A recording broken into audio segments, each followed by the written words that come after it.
का दोस्तों आपका स्वागत है हमारे चैनल ज्ञान विद्या में। तो दोस्तों आज हम सब पढ़ेंगे संविधान के महत्वपूर्ण अनुच्छेद। दोस्तों अनुच्छेद 1 संघ का नाम और राज्य। अनुच्छेद 2 में नए राज्यों का प्रवेश या स्थापना से संबंधित जानकारी विवरण दिया गया है। अनुच्छेद 3 राज्य का निर्माण तथा सीमाओं या राज्य के नाम में परिवर्तन से संबंधित है। अनुच्छेद 4 पहली अनुसूची और चौथी अनुसूची के संशोधन तथा 2 और 3 के अधीन बनाई गई विधियां सम्मिलित हैं। अनुच्छेद 5 में संविधान के प्रारंभ पर नागरिकता का वर्णन है। अनुच्छेद 6 में पाकिस्तान से आने वाले कुछ व्यक्तियों के नागरिकता के अधिकार बताए गए हैं। अनुच्छेद 7 में भारत से पाकिस्तान जाने वाले व्यक्तियों की नागरिकता के अधिकार बताए गए हैं। अनुच्छेद 8 में भारत के बाहर रहने वाले व्यक्तियों के नागरिकता से संबंधित प्राधिकार बताए गए हैं। अनुच्छेद 9 विदेशी राज्य की नागरिकता संबंध स्वेच्छा से लेने पर भारत की नागरिकता का न होना, अर्थात अनुच्छेद 9 में बताया गया है कि यदि आप किसी दूसरे देश की नागरिकता ले लेते हैं तो भारत की नागरिकता कैसे ख़त्म होगी, आप भारत के नागरिक नहीं होंगे। अनुच्छेद 10 में नागरिकता के अधिकार कैसे यथावत रहेंगे इसके बारे में वर्णन किया गया है। अनुच्छेद 11 में संसद द्वारा नागरिकता के लिए जो कानून का विनिमय किया गया है उससे संबंधित विवरण दिया गया है। अनुच्छेद 12 में राज्य की परिभाषा दी गई है। अनुच्छेद 13 में मूल अधिकारों को असंगत या अल्पीकरण करने की विधियां, अर्थात मूल अधिकारों को कम करने की कौन कौन से तरीके हैं, किन परिस्थितियों में मूल अधिकार को छीना जा सकता है। अनुच्छेद 11 में संसद द्वारा नागरिकता के लिए कानून का विनियमन। अनुच्छेद 12 ये हो चुका है। अनुच्छेद 14 विधि के समक्ष समानता। अनुच्छेद 15 है धर्म, जाति, लिंग, मूल वंश या जन्म के स्थान पर भेदभाव का प्रतिषेध, अर्थात धर्म, लिंग, जाति, मूल वंश या जन्म स्थान के आधार पर नागरिकों से बुरा व्यवहार नहीं किया जाएगा, उनमें भेदभाव नहीं किया जाएगा। यह अनुच्छेद महत्वपूर्ण है। अनुच्छेद 14 और 15। अनुच्छेद 16 लोक नियोजन में अवसर की समानता को दर्शाता है। अनुच्छेद 17 भी महत्वपूर्ण है, अस्पृश्यता का अंत। अनुच्छेद 18 उपाधियों का अंत। अनुच्छेद 19 में वाक की स्वतंत्रता, बोलने की स्वतंत्रता। अनुच्छेद 20 में अपराधों के दोष सिद्ध के संबंध में संरक्षण। अनुच्छेद 21 प्राण और दैहिक स्वतंत्रता का संरक्षण। दोस्तों यह ऐसा मौलिक अधिकार है, प्राण और दैहिक स्वतंत्रता का मौलिक अधिकार, जो कि आपातकाल में भी यथावत रहता है। अनुच्छेद 21, जबकि सभी मौलिक अधिकार छीन जाते हैं लेकिन प्राण और दैहिक स्वतंत्रता आपको आपातकाल के दौरान भी बनी रहेगी। अनुच्छेद 21 का में 6 से 14 वर्ष के बच्चों को शिक्षा का अधिकार के बारे में कानून बनाया गया है। अनुच्छेद 22 कुछ दशाओं में गिरफ्तारी से संरक्षण, किन परिस्थितियों में आप की गिरफ्तारी नहीं हो सकती, यह अनुच्छेद 22 में बताया गया है। अनुच्छेद 23 में मानव के दुर्व्यवहार और बाल आश्रम के बारे में बताया गया है। बाल श्रम, यहाँ आश्रम नहीं होगा, बाल श्रम। अनुच्छेद 24 में कारखानों में बालक का नियोजन का प्रतिषेध, अर्थात जो छोटे छोटे मजदूर बालकों, छोटे छोटे बच्चों को बाल श्रम के बारे में निषेध करता है कि बालकों छोटे 14 वर्ष से कम बच्चों को आप काम नहीं करवा सकते। अनुच्छेद 25 अंतःकरण की और धर्म का आचरण और प्रचार की स्वतंत्रता। अनुच्छेद 26 में धार्मिक कार्यों के प्रबंध की स्वतंत्रता का अधिकार दिया गया है।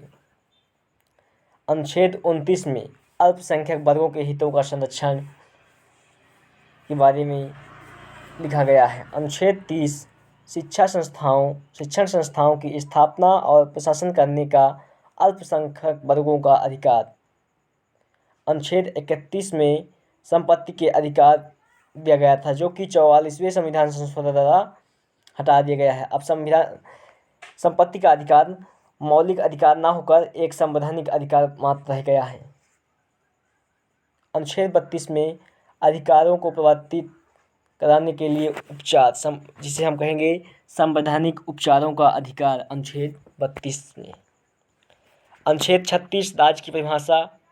अनुच्छेद 38 राज्य लोक कल्याण की अभिवृद्धि के लिए सामाजिक व्यवस्था बनाएगा। अनुच्छेद 39 स्त्री और पुरुष दोनों को समान कार्य के लिए समान वेतन। 39 का समान न्याय और निःशुल्क विधिक सहायता। अनुच्छेद 40 ग्राम पंचायतों का गठन। अनुच्छेद 41 काम, शिक्षा और लोक सहायता पाने का अधिकार। अनुच्छेद 43 कर्मकारों के लिए निर्वाह मजदूरी का प्रयास। अनुच्छेद 43 का उद्योगों के प्रबंध में कर्मकारों का भाग। अनुच्छेद 44 नागरिकों के लिए एक समान सिविल संहिता। यह महत्वपूर्ण अनुच्छेद है। अनुच्छेद 45 राज्य 6 वर्ष से कम आयु के बालकों के लिए प्रारंभिक बाल्यावस्था देखरेख और शिक्षा का उपबंध। अनुच्छेद 48 कृषि और पशुपालन संगठन। अनुच्छेद 48 का पर्यावरण, वन तथा वन्य जीवों का संरक्षण। अनुच्छेद 49 में राष्ट्रीय स्मारकों, स्थानों और वस्तुओं के संरक्षण से संबंधित उपबंध लिखे गए हैं। अनुच्छेद 50 कार्यपालिका से न्यायपालिका का पृथक्करण किया गया है, अर्थात कार्यपालिका और न्यायपालिका एक दूसरे के कामों में टांग नहीं अड़ाएंगी, इसलिए अनुच्छेद 50 में उपबंध दिया गया है। अनुच्छेद 51 अंतर्राष्ट्रीय शांति और सुरक्षा। अनुच्छेद 51 का दोस्तों अनुच्छेद 51 का बहुत ही महत्वपूर्ण अनुच्छेद है।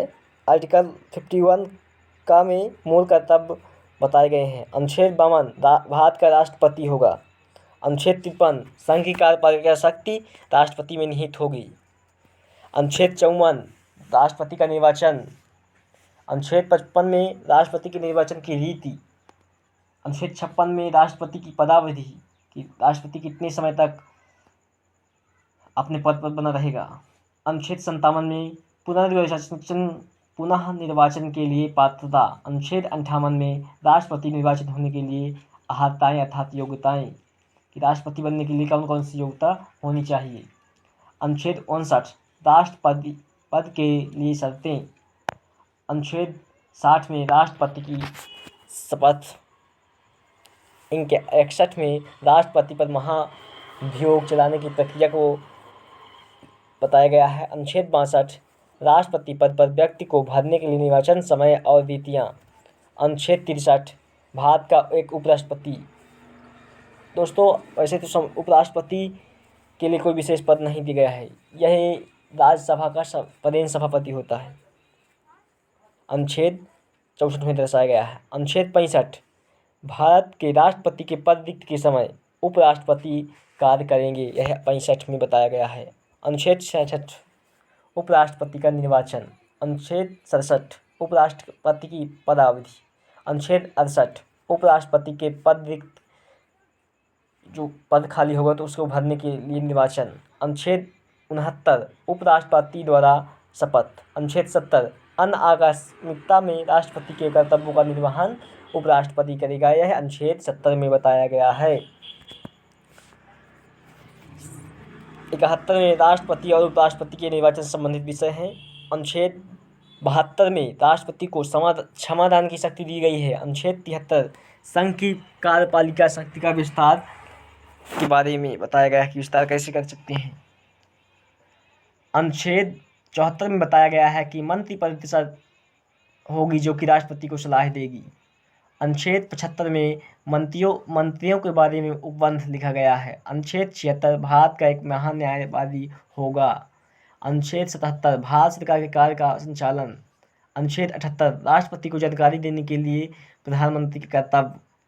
अनुच्छेद 79 संसद का गठन, महत्वपूर्ण अनुच्छेद है 79 संसद का गठन। अनुच्छेद 80 भी महत्वपूर्ण है 80 राज्यसभा की संरचना। अनुच्छेद 81 लोकसभा की संरचना। अनुच्छेद 83 संसद के दोनों सदनों की अवधि। 84 में बताया गया है कि संसद के सदस्यों के लिए जो कौन कौन सी योग्यता होनी चाहिए। अनुच्छेद 85 संसद का सत्तासन और विघटन। अनुच्छेद 87 में राष्ट्रपति का विशेष अभिभाषण के बारे में बताया गया है। अनुच्छेद 88 में सदनों के बारे में, मंत्रियों और महान्यायवादी के जो अधिकार होते हैं उनके बारे में बताया गया है। 89 में राज्यसभा का सभापति, उपसभापति के बारे में उपबंध लिखा गया है। अनुच्छेद 90 में उपसभापति का पद रिक्त होना या पद से हटाया जाना। अनुच्छेद 91 में राष्ट्रपति सभापति के कर्तव्यों का पालन और शक्ति के बारे में बताया गया है। अनुच्छेद 92 में सभापति या उपसभापति को पद से हटाने का संकल्प विचाराधीन हो तब उसका पीठासीन न होना। अर्थात यहाँ अनुच्छेद 92 में बताया गया है कि यदि सभापति या उपसभापति को पद से हटाने का कार्यवाही चल रही हो, उस दौरान वह पीठासीन अधिकारी नहीं होगा। अनुच्छेद 93 में लोकसभा अध्यक्ष और उपाध्यक्ष के बारे में। 94 में बताया गया कि लोकसभा अध्यक्ष और उपाध्यक्ष का पद रिक्त होना। 95 में लोकसभा अध्यक्ष के कर्तव्य और शक्तियाँ। 96 में बताया गया है कि लोकसभा अध्यक्ष उपाध्यक्ष को पद से हटाने का संकल्प। अनुच्छेद 97 में सभापति, उपसभापति, अध्यक्ष, लोकसभा उपाध्यक्ष के वेतन भत्ते और सुविधाएं। अनुच्छेद 98 में संसद का सचिवालय। 99 में सदस्य द्वारा शपथ या प्रतिज्ञान। अनुच्छेद 100 में बताया गया है संसाधनों में मतदान, व्यक्तियों के होते हुए भी सदनों के कार्य करने की शक्तियाँ एवं गणपूर्ति। अनुच्छेद 101 स्थानों का रिक्त होना। अनुच्छेद 102 में सदस्यता के लिए योग्यताएं। अनुच्छेद 106 में सदस्यों के वेतन भत्ते। अनुच्छेद 108 में बताया गया है कुछ दशाओं में दोनों सदनों की संयुक्त बैठक महत्वपूर्ण अनुच्छेद है। 108 ध्यान रखें। अनुच्छेद 109 धन विधेयक के संबंध में उपबंध। अनुच्छेद 110 ये भी महत्वपूर्ण है, धन विधेयक की परिभाषा। यदि पूछ लिया जाए कि धन विधेयक की परिभाषा किस अनुच्छेद में दी गई है दोस्तों, अनुच्छेद 110 में धन विधेयक की परिभाषा दी गई है। अनुच्छेद 111 राष्ट्रपति की विधेयकों पर अनुमति। अनुच्छेद 111 के अनुसार जब राष्ट्रपति हस्ताक्षर कर देता है तभी वह कानून का रूप धारण कर लेता है। आर्टिकल 112 वार्षिक वित्तीय विवरण। अनुच्छेद 114 विनियोग विधेयक। अनुच्छेद 115 अनुपूरक अतिरिक्त या अधिक अनुदान। अनुच्छेद 116 लेखानुदान, प्रत्यानुदान व अपवाद अनुदान। 117 में वित्त विधेयक के बारे में विशेष उपबंध। अनुच्छेद 118 प्रक्रिया के नियम। अनुच्छेद 120 संसद में प्रयोग की जाने वाली भाषा, यह महत्वपूर्ण अनुच्छेद है 120। अनुच्छेद 122 में न्यायालय द्वारा संसदीय कार्रवाई की जांच नहीं किया जाना। अनुच्छेद 123 में संसद विश्रांति काल में राष्ट्रपति की अध्यादेश शक्ति, अर्थात जब संसद के दोनों सत्र न चल रहे हों तब राष्ट्रपति अध्यादेश जारी कर सकता है। यह अनुच्छेद 123 में है, यह महत्वपूर्ण अनुच्छेद है। अनुच्छेद 124 में उच्चतम न्यायालय की स्थापना और गठन के बारे में बताया गया है। अनुच्छेद 124(1) में बताया गया कि भारत का एक उच्चतम न्यायालय होगा। अनुच्छेद 124(2) में बताया गया है कि राष्ट्रपति उच्चतम न्यायालय के प्रत्येक न्यायाधीश की नियुक्ति करेगा। अनुच्छेद 124(3) में बताया गया कि न्यायाधीश की क्या योग्यता होनी चाहिए। 124(6) में बताया गया है शपथ और प्रतिज्ञान के बारे में। अनुच्छेद 124 का 1 में बताया गया है राष्ट्रीय न्यायिक नियुक्ति आयोग। अनुच्छेद 125 न्यायाधीशों की वेतन से संबंधित। 126 कार्यकारी मुख्य न्यायाधीश मूर्त की नियुक्ति के संबंध में उपबंध। अनुच्छेद 127 न्यायमूर्तियों की नियुक्ति पुनः करना। अनुच्छेद 128 सेवानिवृत्त न्यायाधीशों की उपस्थिति। अनुच्छेद 129 उच्चतम न्यायालय का अभिलेख न्यायालय होना। अनुच्छेद 130 उच्चतम न्यायालय का स्थान। अनुच्छेद 131 में उच्चतम न्यायालय की आरंभिक अधिकारिता। 37 में निर्णय एवं आदेशों का पुनः अवलोकन। अनुच्छेद 144 में सिविल एवं न्यायिक पदाधिकारियों द्वारा उच्चतम न्यायालय की सहायता। अनुच्छेद 148, यह भी महत्वपूर्ण अनुच्छेद है, भारत का नियंत्रक महालेखा परीक्षक। राज्यों के राज्यपाल के संबंध में अनुच्छेद 153 में भी बताया गया है। 154 में राज्य की कार्यपालिका शक्ति के बारे में बताया गया है। अनुच्छेद 155 राज्यपाल की नियुक्ति के बारे में बताया है। अनुच्छेद 156 में राज्यपाल की पदावधि। अनुच्छेद 157 में राज्यपाल की नियुक्त होने की अर्हताएं। दोस्तों, अनुच्छेद 153 से 57 तक महत्वपूर्ण अनुच्छेद है, इन्हें ध्यान रखें। अनुच्छेद 158 में राज्यपाल के पद के लिए शर्तें। अनुच्छेद 159 में बताया गया है कि राज्यपाल द्वारा शपथ या प्रतिज्ञान किस प्रकार से लिया जाएगा, कौन देगा, वाएगा इन्हें शपथ। अनुच्छेद 163 में राज्यपाल को सलाह देने के लिए एक मंत्रिपरिषद होगी। अनुच्छेद 164 में मंत्रियों के बारे में अनुबंध। अनुच्छेद 165 में राज्य का महाधिवक्ता होगा, जहां राज्य सरकार का कानूनी सलाहकार होगा महाधिवक्ता। अनुच्छेद 166 राज्य सरकार का संचालन, ये भी महत्वपूर्ण अनुच्छेद है दोस्तों। अनुच्छेद 167 में राज्यपाल को जानकारी देने के संबंध में मुख्यमंत्री का कर्तव्य। 68 में राज्य की विधानमंडल का गठन। अनुच्छेद 170 में विधानसभा की संरचना। अनुच्छेद 71 में विधान परिषद की संरचना। अनुच्छेद 172 में राज्यों के विधानमंडल की अवधि। 73 में विधानमंडल के सदस्यों के लिए योग्यता। 74 में विधानमंडल के सत्र, सत्तावासन और विघटन। अनुच्छेद 176 राज्यपाल का विशेष अभिभाषण। इस प्रकार से केंद्र में राष्ट्रपति का विशेष अभिभाषण होता है, इसी प्रकार से राज्यपाल का भी विशेष अभिभाषण राज्य सरकार राज्य में होता है। यह अनुच्छेद 176 में बताया गया है। 77 में सदनों के बारे में मंत्रियों और महाधिवक्ता के अधिकार। अनुच्छेद 178 में विधानसभा अध्यक्ष उपाध्यक्ष के बारे में। अनुच्छेद 179 में उन्हें पद से मुक्त किस प्रकार से किया जा सकता है, इसके बारे में जानकारी दी गई है। अनुच्छेद 180 में विधानसभा अध्यक्ष के पद के कार्य व शक्ति के बारे में। अनुच्छेद 182 विधान परिषद के सभापति और उपसभापति के बारे में बताया गया है।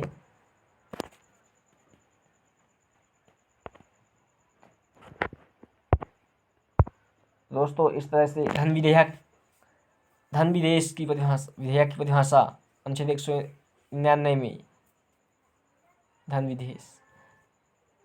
विधेयकों पर अनुमति राष्ट्रपति की। अनुच्छेद 200 में वार्षिक वित्तीय विवरण। अनुच्छेद 202 में। अनुच्छेद 216 उच्च न्यायालय का गठन के बारे में बताता है। अनुच्छेद 219 उच्च न्यायालय के न्यायाधीशों की शपथ प्रतिज्ञान के बारे में बताता है। दोस्तों, इस प्रकार से हमने कम समय में महत्वपूर्ण अनुच्छेद जाने। आपको अगर लिखना है तो आप वीडियो को रोककर इन अनुच्छेदों को कॉपी में अवश्य उतार लें।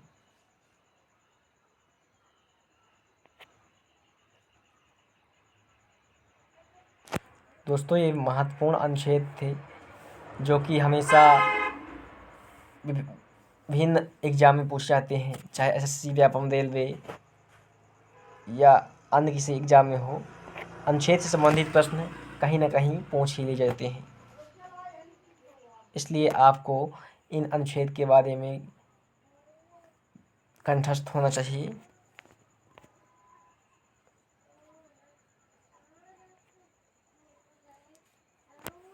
हम आपको समय दे रहे हैं ताकि आप वीडियो को रोक के इन अनुच्छेदों को अपने कॉपी में नोट कर लें।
हमारे चैनल ज्ञान विधा को लाइक, शेयर और सब्सक्राइब आज करते रहें, ताकि हम आपको इस प्रकार से कंटेंट उपलब्ध कराते रहें दोस्तों।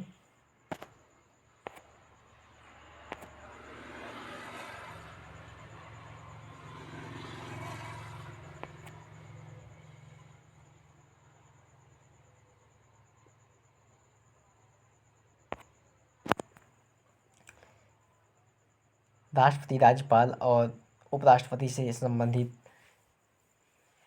ये महत्वपूर्ण अनुच्छेद हैं, इन्हें आप कंठस्थ अवश्य कर लें। और जैसे अनुच्छेद 16-17 बहुत से अनुच्छेद विशेष रूप से कई बार पूछे जाते हैं, इसलिए आपको इन अनुच्छेद के बारे में कंठस्थ होना जरूरी है।